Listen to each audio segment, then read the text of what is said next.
ऐसी चैप्टर पढ़ रहे हैं हम लोग जिसमें पिछले क्लास में हम लोग पढ़े कि आरएमएस करंट निकाल लेते हैं तो उसके क्या फायदे हैं। तो फायदा ये हुआ कि अगर हम जितने देर का आरएमएस करंट जानते हैं निकालना, उतने देर के लिए हम आरएमएस को ही कांस्टेंट करंट मानते हुए हम किसी रजिस्टर में हीट लॉस निकाल सकते हैं। तो फॉर्मूला सीधे लगा सकते हैं, आई स्क्वायर आई आरएमएस का स्क्वायर आर टी। और लेकिन उसमें एक बहुत कॉशन आपको पिछले क्लास में बताया गया कि ये नहीं समझना है कि आरएमएस करंट अगर आप जान गए तो आप एसी को जो वेरिएबल है उसको आप कांस्टेंट मान के हमेशा के लिए कर सकते हैं। ऐसा नहीं कर सकते। आपको आई स्क्वायर आर टी में जो आई आर एम एस वो पता होना चाहिए कि कितने देर तक, उतने देर तक का ही निकाल सकते। तो हम लोग पिछले क्लास में देखे एक रिजल्ट आपको रटवाया गया कि साइन थीटा या कॉस थीटा का एक साइकिल का एवरेज 0 होगा, बिकॉज जितना प्लस होगा उतना हमारा एरिया है ना, वो इंटीग्रल आई डी टी याद होगा तो इंटीग्रल आई डी एरिया हो जाएगा। अब हम बना दें यहाँ पर, जैसे मान लिया हमने साइन ओमेगा टी का बना दिया, इधर आई टी बना दिया और हमारा जो इक्वेशन है वो I equal to I not sine omega T. तो अगर हम इसको ऐसा ये साइन थीटा कर्व बना दिया हमने, ये वैल्यू हो गई आई नॉट, ये हो गई माइनस आई नॉट। तो अगर हम एवरेज गए थे आपसे कि आई एवरेज निकालना होगा तो क्या करेंगे, आप किसी फंक्शन का एवरेज निकालना, किसी फंक्शन का एमएस निकालना और किसी फंक्शन का आरएमएस निकालना। पिछले क्लास में आपको अच्छे से सिखाया गया। जैसे हम एवरेज निकालना चाहते आप क्या करते, एफ एक्स डी एक्स यानी आई डी टी करते हैं। ऐसा आई डी टी 0 से capital T upon T minus, ऐसा करते हैं आप। तो F X D X Y D X होता है, एरिया ही तो होता है। तो अगर ये साइन कर्व है तो जितना यहाँ प्लस उतना ही माइनस एरिया आएगा, और प्लस माइनस एरिया क्या हो, ये वैल्यू 0 हो जाएगी नहीं जाएगी। इसलिए आपको बताया गया कि साइन थीटा या फिर कॉस थीटा का पूरे एक साइकिल का एवरेज क्या आएगा, 0 आएगा। हाफ साइकिल का एवरेज 0 आएगा कि नहीं आएगा? क्यों 0 नहीं आएगा, इतने का आएगा। चलो करते हैं, ये भी आपको याद ही करना है। हाफ साइकिल का एवरेज निकालते हैं हम लोग, साथ साथ करिए सब लोग। हम लोग इस कर्व का हाफ साइकिल का एवरेज निकालते हैं। हम जानते हैं 0 नहीं आएगा, बिकॉज एरिया 0 नहीं आएगी। किया जाए तो इंटीग्रल हो गया आई D T, I not sine omega T D T 0 से T by two upon T by two minus 0। इसको इंटीग्रेट किया जाए, ये 2 बाई टी लिख लेते हैं, टी बाई टू को आई नॉट भी बाहर निकाल लेता हूं मैं, और साइन ओमेगा टी। तो साइन ओमेगा टी का इंटीग्रेशन कितना हो जाएगा, minus cos omega T upon omega. Sine omega T का integration minus cos omega T upon omega, limit 0 से टी बाई टू। तो कितना हो गया ये, 2 I naught upon T, 2 I naught upon T, इधर ओमेगा भी आ गया, और minus upper limit cos omega T by two, minus minus plus cos 0। ठीक चल रहा सब, यानी कितना होगा ये 2 I naught upon omega T, कितना हो जाएगा वाला 2 पाई ओमेगा टी। कैसे, टी है ओमेगा होता है 2 पाई बाई टी, और इधर हो गया माइनस कॉस ओमेगा टी कितना हो रहा है 2 पाई, तो 2 पाई बाई 2 पाई हो गया, कॉस पाई हो गया ये, नहीं कुछ गड़बड़ हो रहा है, टी बाई 2 सही है सब कुछ, 0 से टी बाई 2।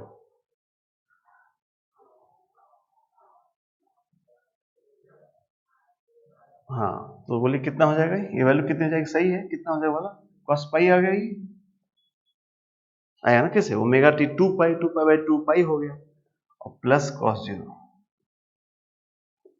अब ये क्या हो गया, ये भी cos पाई -1 +1 हो जाएगा, ये भी +1 हो जाएगा, 2 हो जाएगा, ये ब्रैकेट 2 हो जाएगा।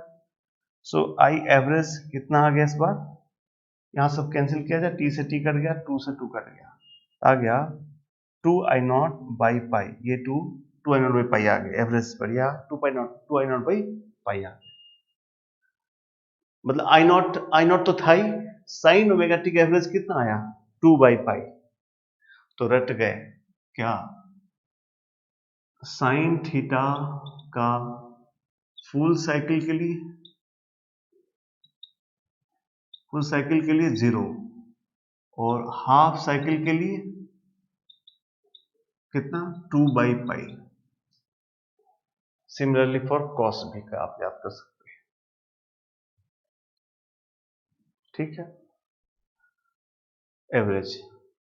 अच्छा बालक, दिमाग से सोचना, जरा दिमाग लगाना, मैं पूछूं तुमसे मुझे इस क्वार्टर साइकिल का एवरेज बताओ, तो क्या करोगे? नहीं, इंटीग्रेशन नहीं करने को कह रहे हैं हम, शॉर्ट दिमाग लगाने को कहे, मैथ लगाने को नहीं बोले, दिमाग लगाओ। लगाए दिमाग लगाए हुए तो आंसर बोलोगे सर 2 बाई पाई, कि सर यहां से एवरेज भी 2 बाई पाई आएगा। दिमाग लगाए हो, कैसे सोचे बताओ? ऐसे सोचो कि सर चलिए मान लेते हैं यहां से यहाँ का एवरेज है x, तो यहां से एवरेज भी x होगा, बिकॉज दोनों के एरिया सेम है, और x और x का एवरेज x होगा, होता है कि नहीं होता है? दो इक्वल चीजों का या 1000 इक्वल चीजों का एवरेज वही होता है, 2 1000 बार जोड़ा अपन 1000 तो 2 ही तो आएगा। इसलिए अगर ये x है, ये x है, x plus x by 2 is x, यानी जितना फुल साइकिल का एवरेज होगा उतना हाफ साइकिल का भी होगा, मैंने क्वार्टर साइकिल का भी होगा। अच्छा 1/8 साइकिल का कितने का, अब नहीं निकाल, मेरा भी दिमाग नहीं चलेगा, अब मुझे इंटीग्रेशन नहीं करना होगा, ये t/4 तक तो सही है, बिकॉज ये दोनों क्वार्टर एकदम बराबर थे, बट अगर हम 1t/8 तक का देखते छोटा भी बड़ा है तो गड़बड़ हो जाएगा, तो नहीं, फिर इंटीग्रेशन करना पड़ेगा, तो बात समझते रहो। अच्छा एक तो ये बात, दूसरा और क्या बताया तुमको कि साइन स्क्वायर थीटा और कॉस स्क्वायर थीटा का 1 साइकिल, ये लिखवा चुके हैं, 1 साइकिल का एवरेज आएगा 1/2, और ये प्रूफ भी हो चुका है आरएमएस वाले में, i0 स्क्वायर बाई 2 आ रहा था, देख आई तो हटाए तो 1/2 ही तो बचा, इसीलिए तो आरएमएस इसका क्या है 1/√2 आएगा, इसीलिए तो ऐसा हुआ भाई। याद आ रहा है i0 साइन में इसका आरएमएस की वैल्यू कितना था बालक, i0/√2 पिछले क्लास में प्रूफ हुआ ना, तो क्यों हुआ, i0 तो हट ही गया, और साइन ओमेगा टी का आरएमएस मतलब स्क्वायर का एवरेज का रूट, इसलिए i0/√2। अब तुम मेरे को एक बात बताओ, अगर तुमने याद कर लिया कि साइन स्क्वायर थीटा या फिर कॉस स्क्वायर थीटा का एवरेज एक साइकिल के लिए 1/2 है, तो हाफ साइकिल का बताया जाए, तो क्या करोगे? फिर मैथ नहीं, दिमाग लगाओ। एक साइकिल के लिए साइन स्क्वायर कॉस स्क्वायर का एवरेज 1/2 है, तो हाफ साइकिल कितना होगा? लगा दियो दिमाग ना, साइन स्क्वायर समझ गए हिंट मेरा, स्क्वायर करो तो क्या वाला कि नेगेटिव वाला भी पॉजिटिव हो जाएगा, तो ये इन दोनों का एवरेज कितना है, हाफ है, तो इसका भी हाफ होगा, इसका भी होगा, हाफ हाफ का एवरेज हाफ होगा, इवन 1 का क्वार्टर का भी होगा, तो इसलिए हर एक ये जो 4 पार्ट हैं, हर एक का एवरेज कितना आएगा, हाफ आएगा, है ना। जिनको ज्यादा मैथ होता आता है वो अपना करें बैठे घर में कि साइन स्क्वायर थीटा का एवरेज निकाले 0 से t/4 निकालेंगे 1/2, तो फिर वो भी मान जाए कि नहीं सर, और उनके जो दोस्त जो अच्छे से बात मानते हैं वो लोग सही है, फालतू दिमाग लगा रहे, मैं फिजिक्स में मैथ लगा रहे, फिजिक्स में कॉन्सेप्ट लगाओ, तो बोलो समझे ना बात ना, कि जब एक साइकिल का स्क्वायर करो तो ऐसा हो जाएगा, तो सब पॉजिटिव ही हो गया, तो पूरे का 1/2 था, तो एक का भी हाफ, सबका इक्वल है, 4 पार्ट है, एक्स एक्स एक्स एक्स, तो x को 4 बार जोड़ो अपॉन 4 करो इक्वल टू हाफ लिखो, तो x इक्वल टू कितना आ जाएगा, हाफ। इसलिए एक वर्ड, इसलिए बालक आरएमएस के बारे में बोलो, ये तो एवरेज है ना, आरएमएस का बोलो कि सर एक साइकिल का आरएमएस होता है 1/√2 यानी I0/√2, तो हाफ साइकिल का बोलिए सर, सेम होगा सर। क्वार्टर साइकिल बोलिए सर, सेम होगा सर। 1 क्वार्टर का हाफ बोलिए सर, नहीं पता सर, वो इंटीग्रेट करना होगा सर। सो भले हम क्यों कर रहे हैं, समझ में आया? क्योंकि मैं आपको एक बहुत झटका दिया हूं कि हीट लॉस मेरे मन का यूज नहीं करना। I² RT लिख रहे हो तो आई ध्यान, जो RMS स्क्वायर लिख रहे हो ध्यान रखना, वो जो T लिख रहे हो उतनी देर का हो। तो बालक अगर अब हमको T/4 का हीट पूछे या 0 से T का पूछे, चाहे T/4 से T/2 का पूछे, हम लोग RMS लगा सकते हैं, लेकिन 0 से T/8 का पूछे तब लगाए अगर I0/√2 तो गलत हो जाएगा, ध्यान रखना। ये मत करना, अब क्या करना इसलिए समझाएगा। इसलिए जो RMS करंट है वो पूरा 100% सोल्यूशन नहीं है, मेजॉरिटी सोल्यूशन उससे निकल जाएगा। 100% कहीं कहीं फंसा सकता है, तो फिर आप मैथ यूज कर लेना, लेकिन फिजिक्स में मैथ से नहीं फंसाया जाता। फिजिक्स में फंसाने के लिए कॉन्सेप्ट कम है क्या, कॉन्सेप्ट फंसाया जाता है, इसे सीख के रखना है।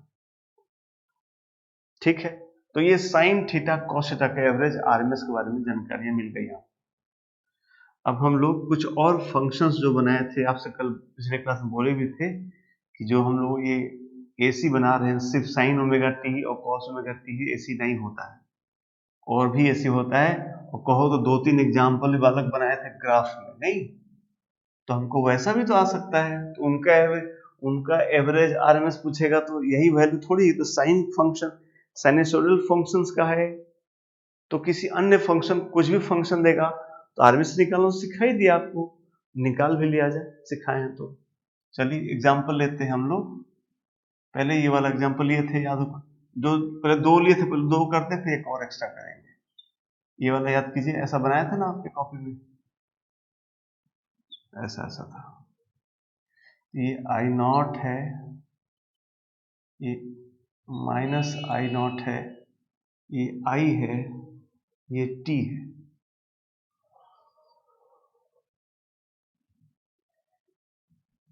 ठीक, इसका आरएमएस एवरेज इसे बताना है। तो बालक इसमें अगर लोगे आरएमएस एवरेज लोगे तो कैसे क्या होगा बताओ। अगर मैं कहूं कि एवरेज लो, एक साइकिल यहां से यहां तक होगा ना, जो चीज वापस रिपीट करे उसी को तो साइकिल बोलते हैं। तो एक साइकिल यहां से यहां तक अगर लोगे एवरेज तो क्या हो जाएगा, 0, जितना प्लस ऊपर उतना प्लस नीचे। एक साइकिल का एवरेज 0 हो जाएगा। हाफ साइकिल का एवरेज बताओ, तो क्या बताना, I0 ही बताना। किसी कांस्टेंट चीज का एवरेज वो खुद चीज है, किसी कांस्टेंट चीज का आरएमएस वो खुद चीज है। नोट करो, यहां पहले नोट करो, तो सब लिखो। The average and RMS value, average and RMS value of a constant function, the average and RMS value of a constant function is same as the constant value of the function, is same as the constant value of the function।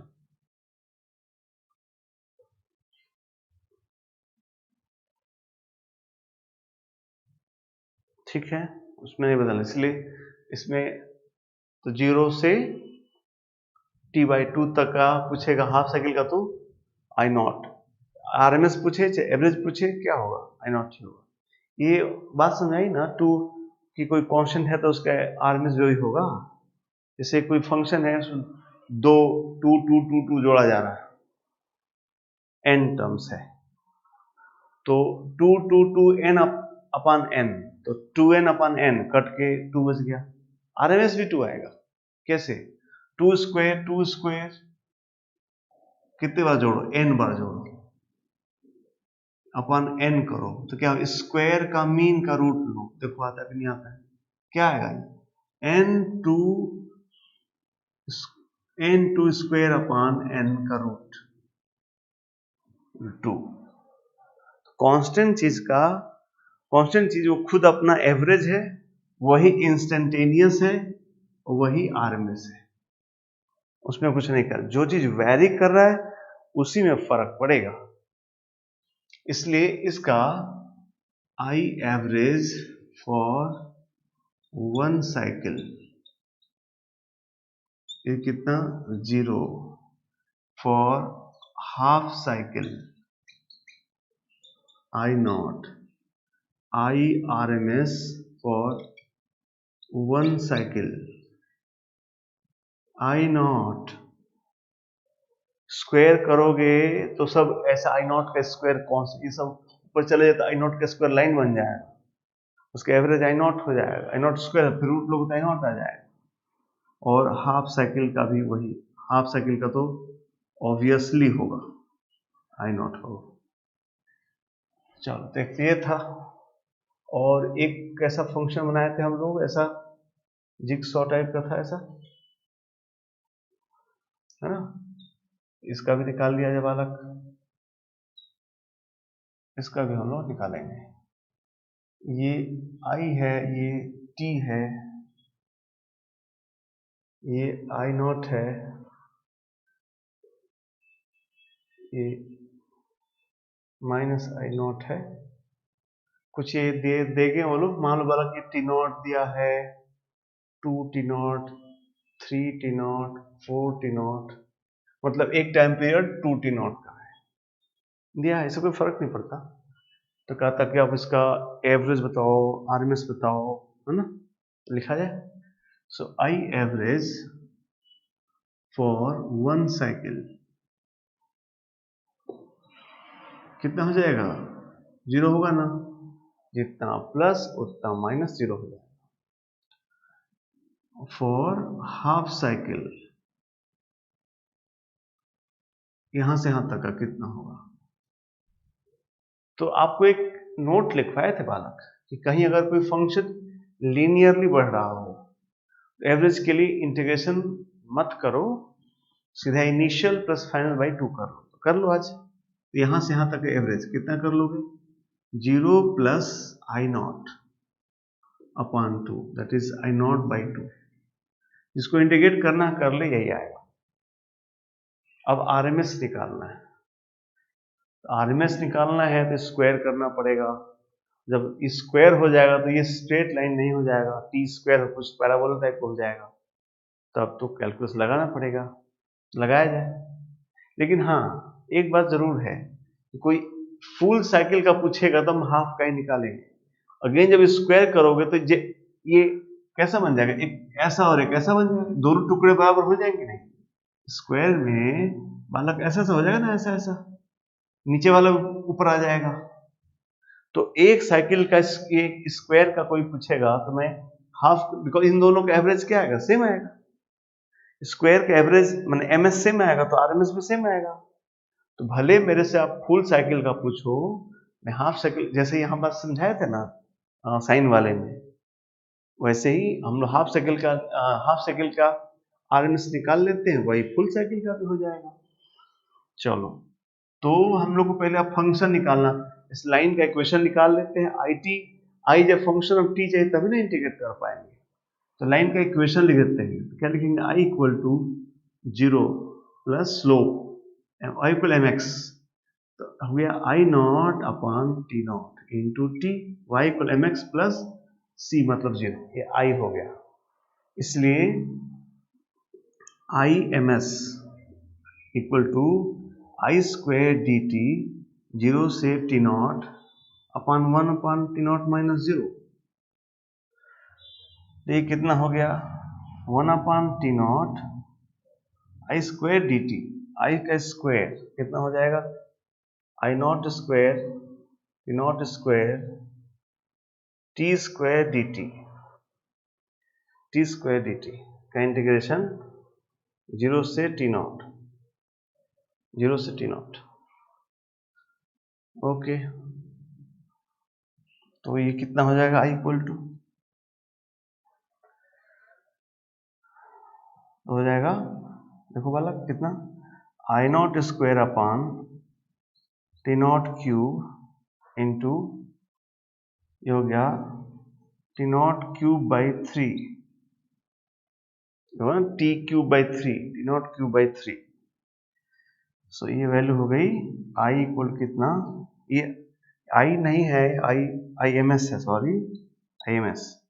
So I M S equal कितना आ गया, I naught का square by 3। So I R M S आ गया, इसका root यानी आई not by root 3। तो इसके हाफ साइकिल का आर एम एस आ गया नॉट बाई रूट 3, इसलिए कंप्लीट साइकिल का भी वही होगा। ठीक है, ओके। एक और नया कोई फंक्शन बनाते हैं, फिर हम लोग का ये बात खत्म करते हैं।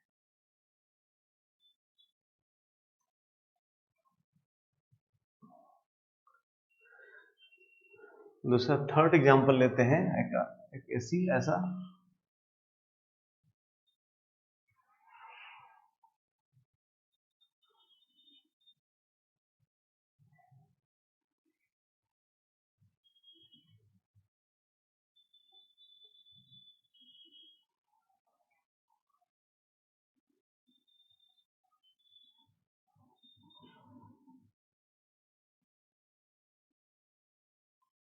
एंड सो ये IT ऐसा बना दिया, ये T not, 2 T not, 3 T not, 4 T not, 5 T not, 6, 7, 8 and so on. मतलब एक साइकिल कितने की हो गई, 8 टी नॉट की एक साइकिल हो गई। फिर ये आगे रिपीट करेगा। तो चलो इसका निकालना है हम लोग को। अपने से एक बार सब लोग करो कि आई एवरेज निकालो 1 साइकिल का, फिर हाफ साइकिल का, दिमाग लगाओ जरा वाला, ये करो अपने से जरा। फिर इस तरीके से IRMS भी निकालो, हाफ साइकिल का और कंप्लीट साइकिल का। सब लोग कीजिए अपने से।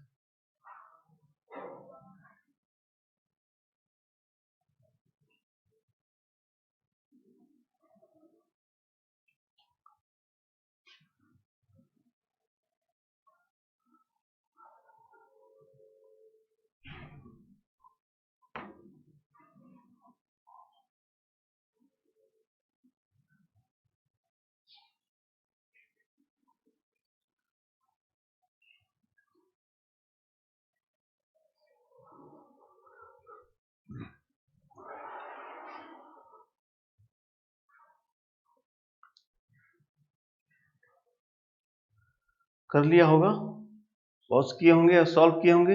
जाइए मेरे से सोल्यूशन अपना। 1 साइकिल का तो पहले 0 कर लेते हैं, जितना प्लस उतना ही माइनस है।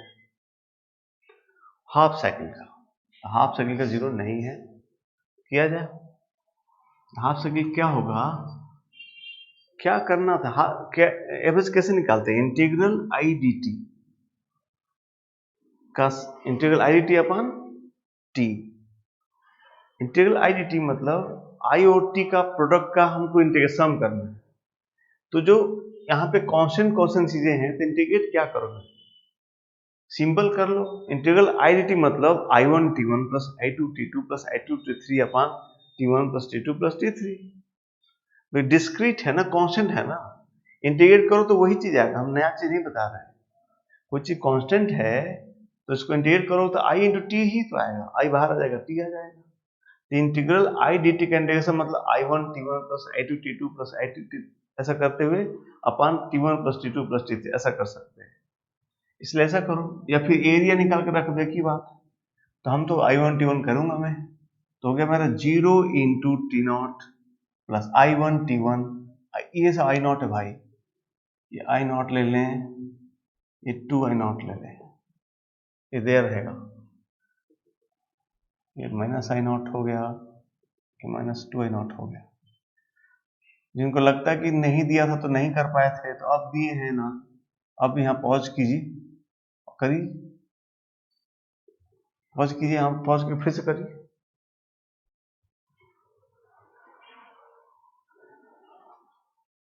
अब मिलाओ, करे तो मिलाओ, चलो I इंटू 0 प्लस कितना I0 इंटू ये कितना 2T0 नहीं T0 इंटरवल I1 T1, अब ये वाला कितना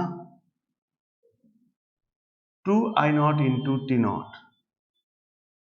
है ना, 2I0 इंटू T0, ये वाला I0 into T0, half cycle हुआ कि नहीं, हाफ साइकिल हो गई, यहां से यहां तक हाफ साइकिल हो गई। ये तो इसका इसमें जीरो जुड़ा तो जीरो इसमें जुड़ेंगे, यहां तक 4I0 तक हाफ साइकिल हो गया, अपान कितना टोटल टाइम कितना 4T0। अब देखो ये कितना है बताओ, ये हो गया I0, आ गया ना I0। क्यों I0 आया, वैसे भी देखो ये जो डिब्बा है, ये डिब्बा उठा के इस गड्ढे में भर दो, ये डिब्बा उठा के यहाँ भर दो, एकदम स्ट्रेट लाइन हो जाता I0 का, नहीं। चलो हाफ साइकिल, फुल साइकिल का 0 हो जाए तो एवरेज निकल गया। कहीं तक एवरेज निकालना तो वहां तक निकाल सकते, 3T0 तक तो यहीं तक निकाल सकते थे वाला, जैसा अभी इंटीग्रेशन समेशन किए, summation integration is summation, but when it varies then we have functions and formulas, but if it is constant तो discrete कर देना चाहिए। और जो RMS, तो ये क्लियर है कि एक साइकिल का RMS निकालें चाहे हाफ साइकिल का निकालें, एक ही, बिकॉज स्क्वायर में फिर ये प्लस हो जाएगा, तो RMS हाफ साइकिल का कंप्लीट साइकिल का सेम आएगा, तो हाफ साइकिल का निकाल दे रहे हैं, तो RMS of half cycle, half cycle half या दोनों लिखते हैं, 1 साइकिल दोनों का एक ही आएगा, equal to root of mean of squares, I के स्क्वायर का मीन, अभी आई का मीन लिया गया है, अभी आई के स्क्वायर का मीन लेना है, क्या करना होगा I square D T, I1 square T1 plus I2 square T2 plus I3 square T3 upon T1 plus T2 plus T3, ऐसे बोलिए 0 square into T0 plus I0 square into T0 plus 4I0 का square into T0 plus I0 का square into T0, बस half cycle हो गया, अपान 4T I square D T upon T, ये हो गया सर। तो कितना आ जाएगा ये वाला, पहले तो T0 सबसे खत्म हो गया, तो एक I0, 4I0 और 5I0, 4 1 5 1 6, 6I0 अपान 4 का रूट नॉट स्क्वायर, सही है। अब बस हो गया, तो कितना हो गया आंसर, कितना आ गया, ये 3/2 इंटू I0, ये RMS आ गया।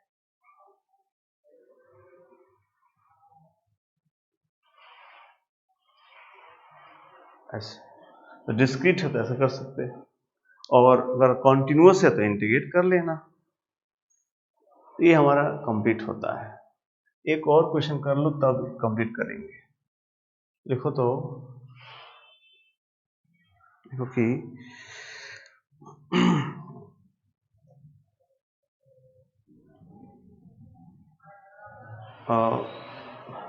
the current in a conductor, current in a conductor is a combination of AC and DC current. Current in a conductor is combination of AC and DC current.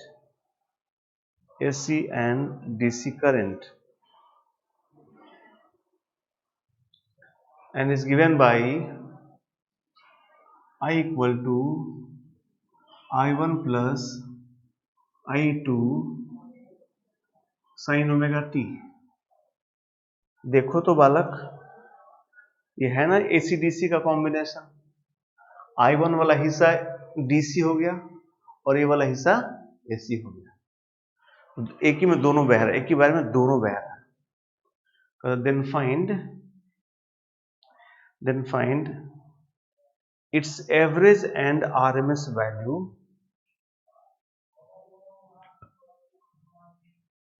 then find its average and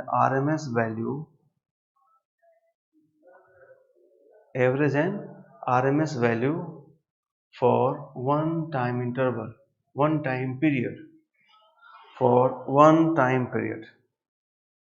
function दे दिया है, average निकालना सिखा दिया है, RMS निकालना सिखा दिया है, आपने इसे सॉल्व कीजिए।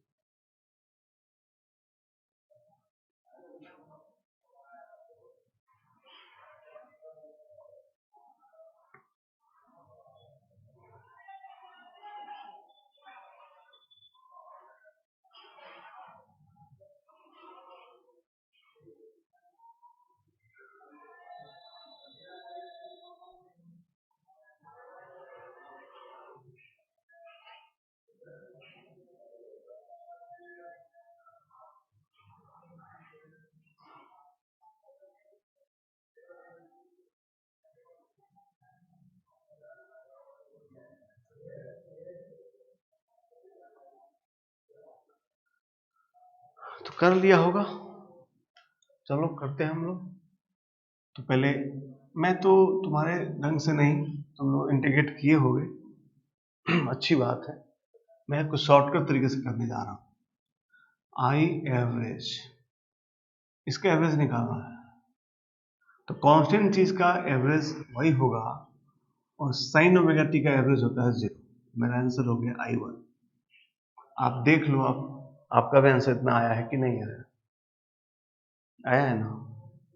ऐसे ऐसे सोचना, अगर आप लो इंटीग्रेट करके लाए हैं तो अच्छी बात है, मेथड भी जान गए और शॉर्टकट भी जान गए। अब मैं इस शॉर्टकट से आरएमएस भी निकालता हूँ। तो पहले मैं क्या करता हूँ, पहले आई स्क्वायर लिखता हूँ, तब एवरेज निकालता हूँ, फिर आरएमएस निकालता हूँ। आई स्क्वायर हो जाएगा मेरा A square plus B square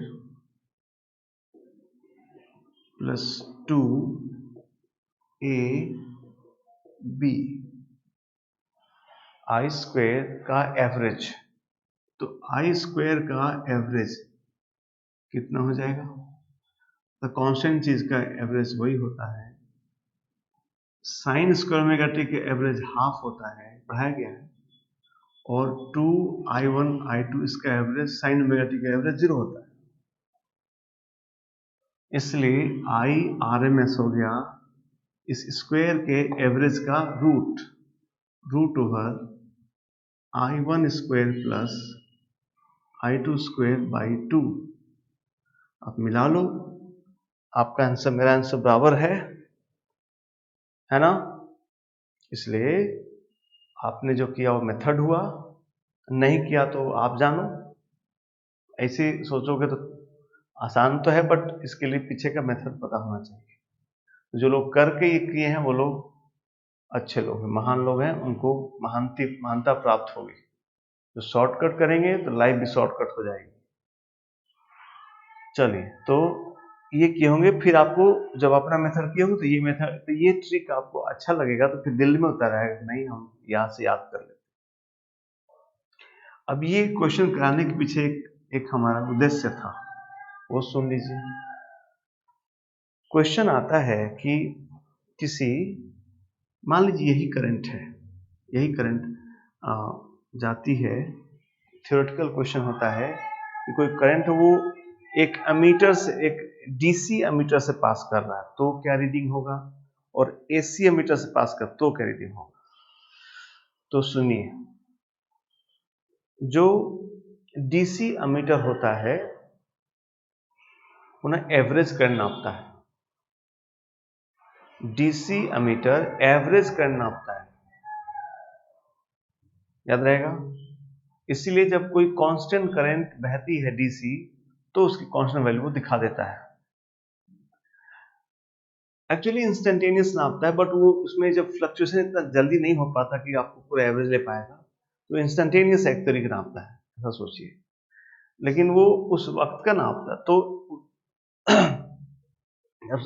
ये जो एवरेज इसलिए बोला मैंने कि जो रीडिंग देता है उस इतना आसानी से, इतना जैसे एसी जो हम लोग यूज करते हैं घरों में, तो ये इसका जो ओमेगा, या तो पहला डेट कैसा घूमता था अपना वो लूप, तभी ना पैदा होता था एसी।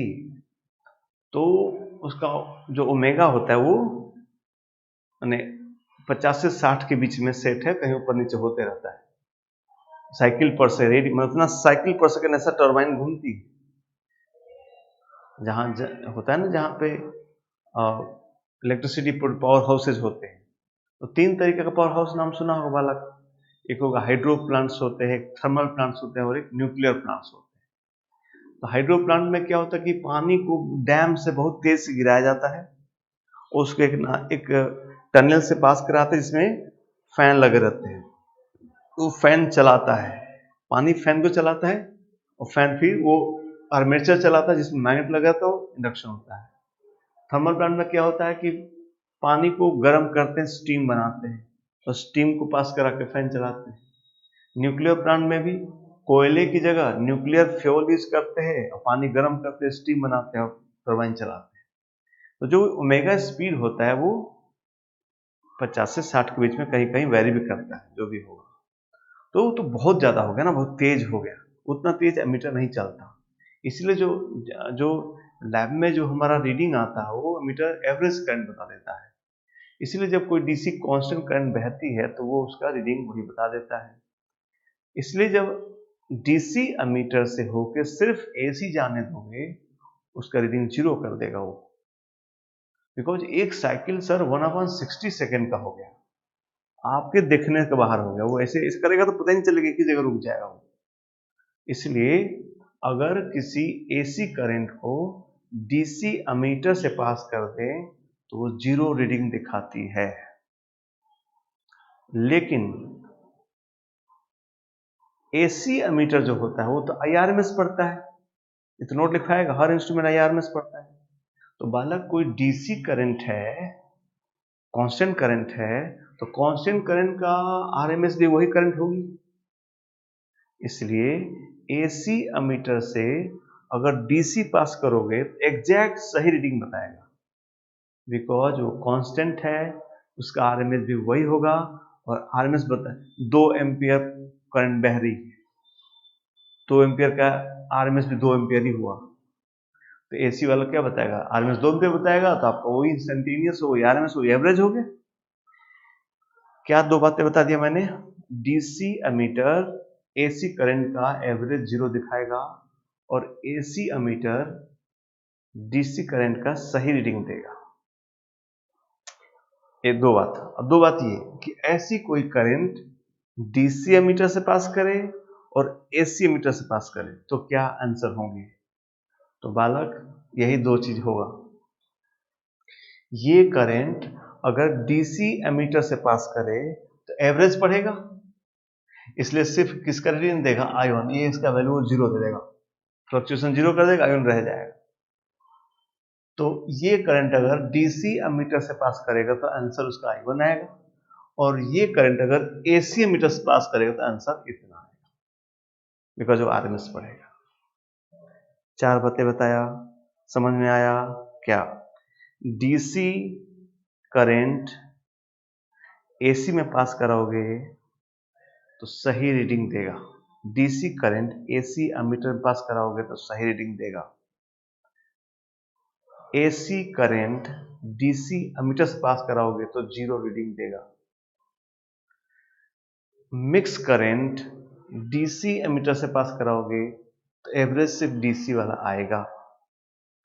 मिक्स करंट अगर एसी एमीटर से पास कराओगे तो आरएमएस वैल्यू इतना आएगा। इसीलिए क्वेश्चन कराया गया, ये थ्योरेटिकली बहुत इंपॉर्टेंट क्वेश्चन है और आता है, इसलिए इसको ध्यान से रखना है। ठीक, आगे बढ़ते हैं।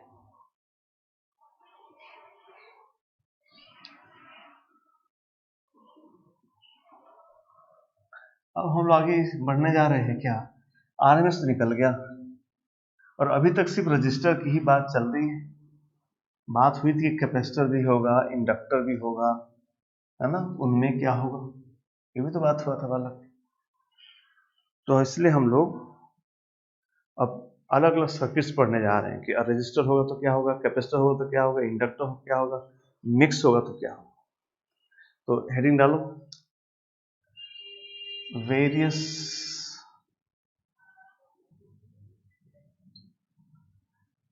Types of AC circuits, various types of AC circuits।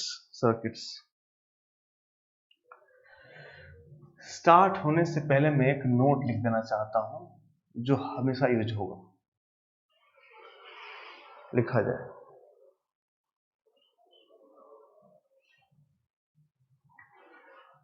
In any AC circuit,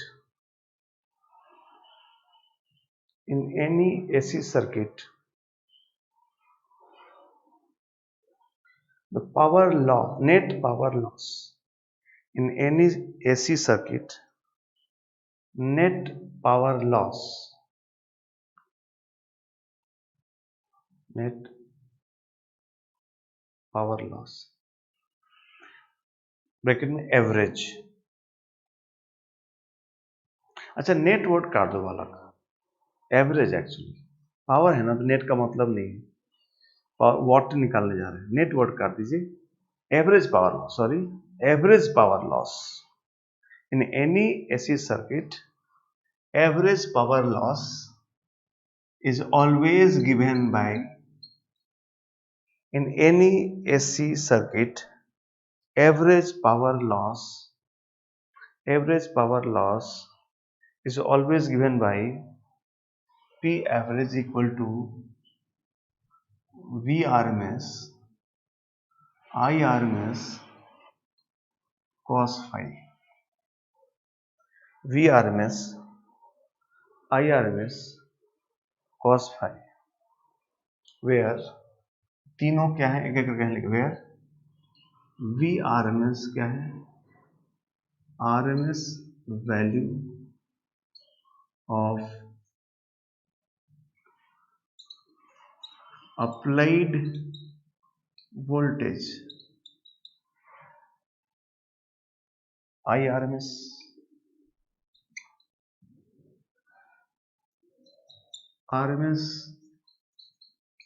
value of supply current, जो वोल्टेज लगाए हैं उसमें से जो करंट बह रही है उस करंट का आरएमएस वैल्यू, cos phi को का नाम है, इसको बोलते हैं पावर फैक्टर, cos phi को बोलते हैं power factor, where phi is phase difference between V and I,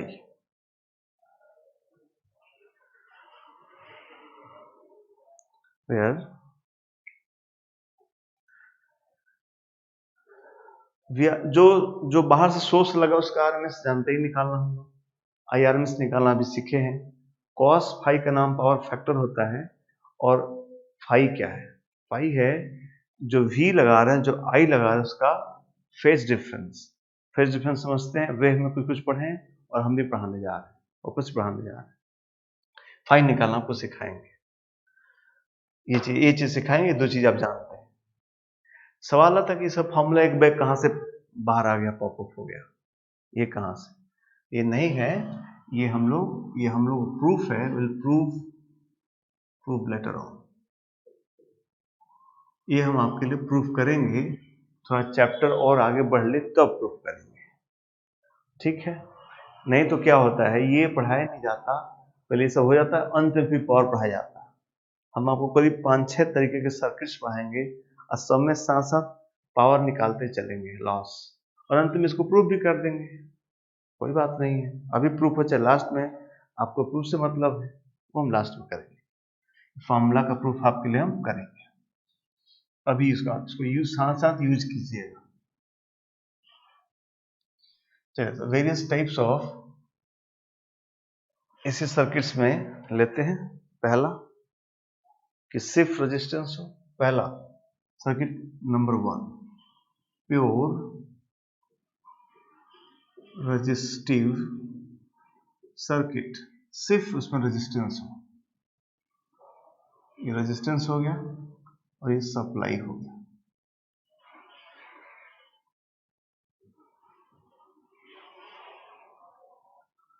ये ऐसे V0 sin ओमेगा टी लिख दिए हम सप्लाई को, ठीक है। चलिए, तो ये एक सर्किट बना जिसमें प्योर आर है और एक सप्लाई है। बालक सोच लो आप कि इसमें से आपको कोई क्या क्या पूछ सकता है, वो सारा बात में लिख देता हूं। कोई पूछेगा बताओ इसमें करंट बताओ, वो लिख देते हैं। और रजिस्टर है तो पावर लॉस बताओ, लिख देंगे। और सर ये फेज यूज क्या आप बताएं, भी बता दीजिए, फेज बता देते हैं। बस और कुछ तो है नहीं। रजिस्टर में पोटेंशियल जो ये लगा वही लगा है, अभी वी थोड़ी कुछ हो तो दोगे आप। पोटेंशियल जान गए, करंट जान गए, पावर लॉस जान गए, और तो कुछ रजिस्टर में होता ही नहीं है। ये फाइव क्या सर, ये बता दीजिए, बता देते हैं। चलो बालक, तो सिंस ये रजिस्टर है, कंडक्टर है, इसलिए करंट निकालने के लिए हम डायरेक्टली ओम्स लॉ लगा सकते हैं, लगा दे रहे हैं। सो आई हो गया वाला कितना, V0 upon R sine omega T. ये V है और ये I है, ये हो गया आई, निकाल दिया सर, आई हो गया सर, तो बस आई निकाल दिया। सर पावर लॉस का, सर पावर लॉस का फॉर्मूला बता रहे सर। तो पहले फाई बता दीजिए सर, फाई क्या है। तो फाई है phase difference between V and I। ये V है सर, ये आपका V equal V0 sine omega T लगा हुआ है, ये I है। तो फेज, तो SHM जैसा इक्वेशन होता है A sine omega T plus five, आपको याद होगा x equal to A sine omega T plus five, ऐसा SHM का इक्वेशन चाहे वेव का इक्वेशन इस तरह का एक्सप्रेशन आता था। तो this whole bracket is known as क्या, फेज। अगर आपको याद आता हो तो आपको ठीक लग रहा होगा, that is phase. So phase difference, so बालक वोल्टेज का फेज कितना है ओमेगा टी, करंट का फेज कितना ओमेगा टी, इसलिए फेज का डिफरेंस कितना हो गया, जीरो। यहाँ फेज डिफरेंस हो गया जीरो, इसलिए पावर फैक्टर हो गया 1 मैक्सिमम, cos फाइव 1 हो गया। इसलिए average power loss equal to क्या होगा, VRMS। अब मैं सोचता हूं कि आप डायरेक्ट लिखेंगे तो आपको समझ में आएगा। साइन ओमेगा टी का average 1/√2, V0 upon √2, VRMS IRMS V0 upon R√2, cos phi is 1, so it is V0 square upon 2R। ये एवरेज पावर आ गया वॉट। एवरेज क्यों एवरेज आ रहा बालक ये, हालांकि एवरेज निकाले हैं, बट इसके अलावा भी क्या होगा तो अलग होगा ना। अगर हम ये रजिस्टर है तो हम लोग पावर लॉस का फॉर्मूला जानते हैं, I²R चाहे V²R। इसमें जो I है चाहे V है लगातार बदल रहा है समय के साथ, बट ये तो कांस्टेंट रहे हैं। देखो एक साइकिल का ये एवरेज निकाला गया है ना, इसलिए एवरेज निकाला गया है। एवरेज ये प्रूफ है एवरेज के लिए, मैंने कहा इसका प्रूफ हम आपके लिए करेंगे। तो हो गया प्योर रजिस्टिव, ऐसा बस इतने बात होगा। I5 पावर निकाल दिया। एक यहाँ डायग्राम है, इसको हम बोला करेंगे फेजर डायग्राम। फेजर डायग्राम कुछ है नहीं, बहुत ज्यादा हिंट है, ट्रिक बना रहे हैं क्या, कि जब प्योर रजिस्टिव सर्किट रहता है तो V और I सेम फेज का होता है, सेम फेज में होता है। एक्चुअली बालक ये हो गया 0, ये हुआ 90 डिग्री, ऐसा कुछ बना है। तो हमने ये हिंट, इसका बहुत इंपॉर्टेंस है, अभी मत हल्के मत लेना।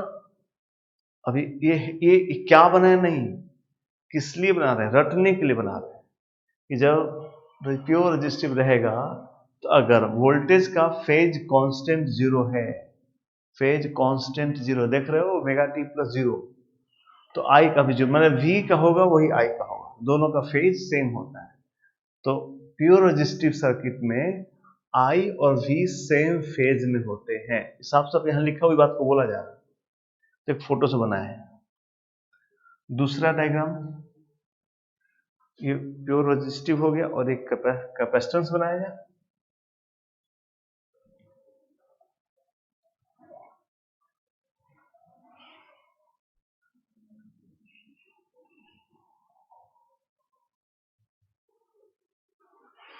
दूसरा प्योर कैपेसिटिव सर्किट, जिसमें एक कैपेसिटर होगा और कोई रजिस्टर नहीं होगा उसके अंदर, प्योर सिर्फ कैपेसिटर होगा और एसी सोर्स हमने जोड़ दिया, V equal to V0 sine omega T का। कैपेसिटी इसकी C है, तो हम इसमें अब कोई हमसे क्या क्या पूछेगा, तो कैपेसिटर है तो कोई पूछेगा सर चार्ज बताओ, चार्ज बदल रहे इसलिए करंट बताओ, पावर बताओ, फाई बताओ, यही सब तो करते हैं। तो कंडक्टर था तो ओम्स लॉ लगाए, कैपेसिटर है तो चार्ज निकाल के डिक्यूबिलिटी करेंगे। चलो तो Q इक्वल कितना होता है, मतलब CV यानी CV0 साइन ओमेगा टी, ये हो गया current, charge at time t। So current कितना हो जाता है, dq बाई dt, यानी कितना हो गया CV0 omega cos omega T. सही है। मैं जरा फिर से लिख लेता हूं, I को ऐसा लिखता हूं मैं, V0 अपान 1 अपान ओमेगा सी। कोई दिक्कत आपको, सेम चीज लिखे, ओमेगा सी को नीचे लिख दिया, कॉस, कॉस की जगह साइन लिखना चाहते हैं, एक्चुअली फेज निकालना है ना, sign omega T plus 90 degree. देखिए तो सेम चीज लिखा कि नहीं, आप सहमत हैं? ये नीचे लिख दिया है sine cos 90 plus cos theta. ऐसे लिखने का मेरा पर्पज ये था कि बालक ये करंट है, ये वोल्ट है, तो ये आर होना चाहिए यूनिट में, रेजिस्टेंस नहीं है सर, रेजिस्टेंस नहीं है यूनिट। इसका अगर ये एम्पियर है, ये वोल्ट है, तो ये ओम ही होना चाहिए, है ना। इसका यूनिट क्या आएगा, ओम आएगा यूनिट, बट वो रेजिस्टेंस नहीं है। यूनिट ओम है बट रेजिस्टेंस नहीं है, तो इसीलिए इसका एक नया नाम दिया जाता है, इसको रेजिस्टेंस की जगह इसको एक्स दिखा जाता है, एक्स सी, 1 अपान ओमेगा सी को एक्स लिखा जाएगा। इसका रेजिस्टेंस की जगह नाम रहेगा reactance, reactance of capacitor,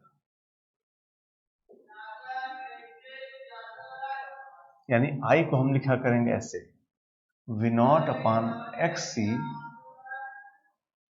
sign omega T plus pi by 2,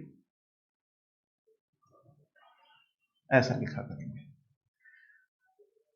resistance जैसा है बट रेजिस्टेंस नहीं है, उसमें कोई हीट लॉस नहीं होगा, एनर्जी स्टोरिंग डिवाइस है, इसलिए इसको एक नया नाम दिया, ओम होना चाहिए, इसका यूनिट ओम आएगा, इसका यूनिट सर ओम ही आएगा, तो इसका नया नाम है रिएक्टेंस कहा जाएगा, एक्सी हो जाएगा। तो हमने आपको चार्ज निकाल दिया सर, करंट निकाल दिया सर, पोटेंशियल सर दिया हुआ है, एनर्जी पूछेंगे तो बोल दूंगा half C V square, half C into V square, है कि नहीं। और फाई सर हो गया कितना सर, 90 डिग्री फाई, इसलिए cos फाई हो पावर फैक्टर हो गया 0, इसलिए एवरेज पावर लॉस क्या हो गया 0, एवरेज पावर लॉस 0। एंड ये तो एक्सपेक्टेड है, हमारे सर्किट में कहीं भी कोई एनर्जी लूजिंग डिवाइस या एनर्जी डिसिपेटिंग डिवाइस यानी रजिस्टर नहीं है तो पावर लॉस नहीं होगा। ये तो एनर्जी का स्टोरिंग डिवाइस है ना, तो आना ही चाहिए था। अच्छी बात, ये हो गया। अगर हम वैसा डायग्राम बनाना चाहें वाला तो ऐसे बनाएंगे, V और I ऊपर बनाएंगे। V का ये मैंने बोला था ना 0 डिग्री मन में रखो, ये 90 डिग्री रखो, फेजर डायग्राम इसका। तो अगर V का phase constant omega T plus 0 है, इसमें प्लस 90, ठीक है।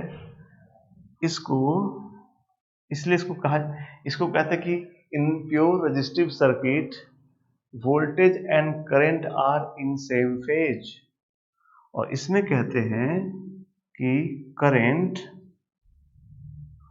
Leeds the voltage, current leads the voltage by 90 degree. Leads मतलब ज्यादा आगे है उसका, leads the voltage by 90 degree, ठीक है। बालक, इसमें कहीं एक जगह हो प्योर रेजिस्टिव सर्किट में एक ग्राफ बनाना चाहता था मैं, इसमें कहीं जगह हो तो बना लो कि अगर ये बालक अगर ये V0 का ग्राफ है तो I0 का ग्राफ क्या होगा, तो मैं ऐसा बना दिया। समझ में आया? ये V का है और ये I का है, सही है ना? साइन ओमेगा टी, बस ये एम्पलीट्यूड का फर्क है। और ये करंट कम बनाए हैं, ज्यादा आप ज्यादा बना सकते हो, मेरा कोई दिक्कत नहीं। वो तो कोई एक जगह से R एक से ज्यादा है फिर तो कम बनेगा, R हाफ में तो डबल बन जाएगा, तो उसका चिंता नहीं। कोई एक एग्जाम्पल बना है, बस ये देखने के लिए बनाया गया है कि दोनों सेम फेज में एक साथ मैक्सिमम एक साथ 0 हो रहा है। यही ग्राफ यहाँ हम लोग आज लास्ट बनाएंगे, यही ग्राफ यहाँ का बना के आज क्लास को फिनिश करेंगे।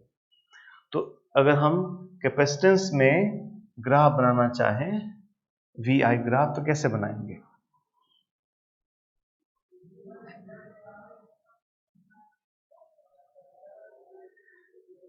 तो ये ग्राफ को हम लोग यहां बना रहे हैं, कैपेसिटेंस के लिए बना रहे हैं। ये अपना वोल्टेज है तो वो तो वैसे ही साइन ओमेगा टी बना दिया जाए अलग, सही। V वाला ग्राफ, अब I वाला ग्राफ बना रहे हैं तो बनाना है क्या, कॉस। तो इसलिए यहां से बना रहे हैं, शुरुआत में मैक्सिमम बना रहे हैं उसका, है ना। तो उसकी मैग्नीट्यूड भी ज्यादा बना लेते हैं, ओमेगा से कर लेते हैं। तो करंट हम ऐसा बना रहे हैं, यहाँ 0 हो जाएगी, ऐसा बना रहे हैं। यहाँ पर जब 0 होगा तो मैक्सिमम पे चले जाएगा, यहाँ आकर फिर कट करेगा ये, समझ बात। ये हो गया I और ये हो गया V, कैपेसिटर, ये कैपेसिटेंस के लिए, ये रेजिस्टेंस के लिए। लीड कहने का पीछे यही वो होता है, इसीलिए लीड कहा जाता है वाला। देख रहे अभी वोल्टेज 0 ही तले वो मैक्सिमम हो गई, आगे आगे उछल के चल रही, इसीलिए इसको ऐसा कहा जाता है। वो मैथमेटिकली आ रहा है, मैथमेटिकल ग्राफ बनाया, बताने का तरीका है,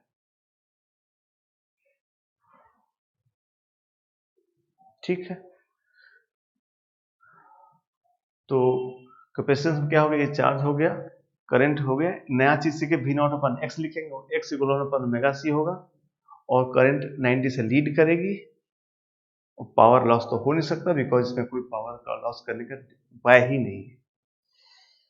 तो ये हुआ हमारा रेजिस्टिव एंड कैपेसिटिव। अभी एक प्योर इंडक्टिव पढ़ेंगे, सिर्फ इंडक्टर रहे, और बस 3 ही होगा। और तीनों में ये अगर फेजर डायग्राम याद कर लिए तो आगे कुछ नहीं करना, बस तीनों का मिक्स होते जाएगा, आसान हो जाएगा। नेक्स्ट क्लास में इंडक्टर वाला बनाएंगे, फिर RC LCR मिक्स करके बनाना चालू करेंगे, ठीक है। Okay, thank you.